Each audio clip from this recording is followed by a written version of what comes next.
வணக்கம். பாரதியார் கண்ட சமுதாயம்.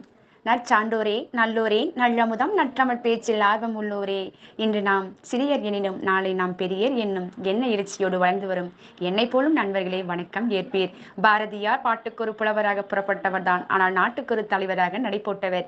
எவர் கண்ட சமுதாயமும் அவர் கண்ட சமுதாயத்தைப் போல் இருந்ததில்லை. உச்சி மீது வானிடிந்து வீழுகின்ற போதிலும் அச்சமில்லை, அச்சமில்லை, அச்சம் என்பதில்லையே என்று பாடி அச்சமற்ற ஒரு சமுதாயத்தை காண ஆர்வத்தோடு போராடியவர் பாரதியார்.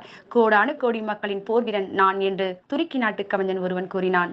அடிமைச் சேற்றிலே புழுக்களைப் போல் நெளிந்து கொண்டிருந்த பாரத நாட்டு மக்களின் கோடான கோடி மக்களின் போர் வீரராக, புரட்சி கவிஞராக, புதிய சமுதாயம் காண புறப்பட்டவராக பாரதியார் விளங்கினார்.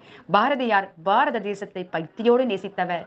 பாரத தேசத்து மக்களை ஒரு குடும்பத்து மக்களாக பார்க்க விரும்பியவர். அவர் காண நினைத்த சமுதாயத்தில் ஒருமைப்பாடே ஓங்கி நின்றது.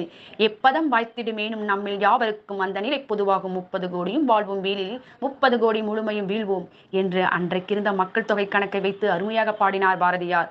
30 கோடி ஜனங்களின் சங்கம் முழுமைக்கும் பொது உடைமை, ஒப்பில்லாத சமுதாயம் உலகத்தொரு புதுமை என்று சங்கநாதம் செய்து எல்லோரும் இன்புற்றிருக்கும் இணையதொரு சமுதாயத்தை அடைய பாரதியார் கனவு கண்டார்.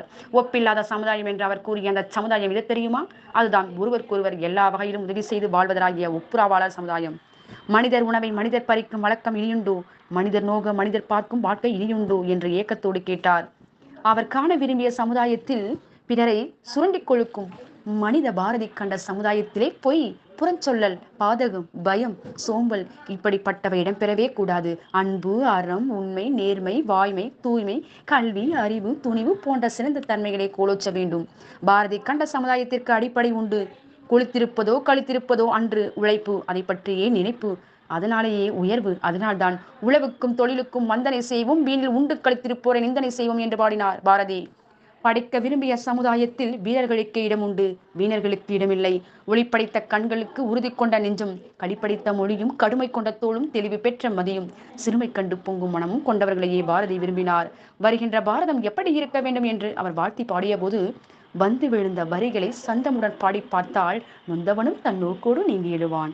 ஒளிப்படைத்த கண்ணினாய் வா வா வா, உறுதி கொண்ட நெஞ்சினாய் வா வா வா, களிப்படைத்த மொழியினாய் வா வா வா, கடுமை கொண்ட தோளினாய் வா வா வா, தெளிவு பெற்ற மதியினாய் வா வா வா, சிறுமை கண்டு பொங்குவோம் வா வா வா, எளிமை கண்டு இறங்குவாய் வா வா வா, ஏறுபோல் நடையினாய் வா வா வா.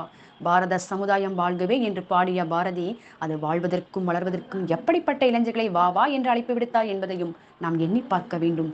வெற்றி கொண்ட கையினாய் வா வா வா, வினயம் நின்ற நாவினாய் வா வா வா, முற்றி நின்ற வடிவினாய் வா வா வா, முழுமை சேர்முகத்தினாய் வா வா வா, கற்றலொன்று பொய்க்கிளையாய் வா வா வா, கருதியது ஏற்றுவாய் வா வா வா, ஒற்றுமையில் உய்யவே நாடெல்லாம் ஒரு பெருஞ்செயல் செய்வாய் வா வா வா என்ற பாடல் வரிகள் நமக்கு படிப்பிக்கின்ற உண்மை என்ன? அவர் கண்ட காண விரும்பிய சமுதாயத்தின் இளைஞர்களை படம் பிடித்து காட்டுகிறார் அந்த இளைய பாரதம். அவர் எண்ணியபடி அமைந்துவிட்டால் பழைய பாரதம் திறப்பட்டு விடும் அல்லவா? ஆம்,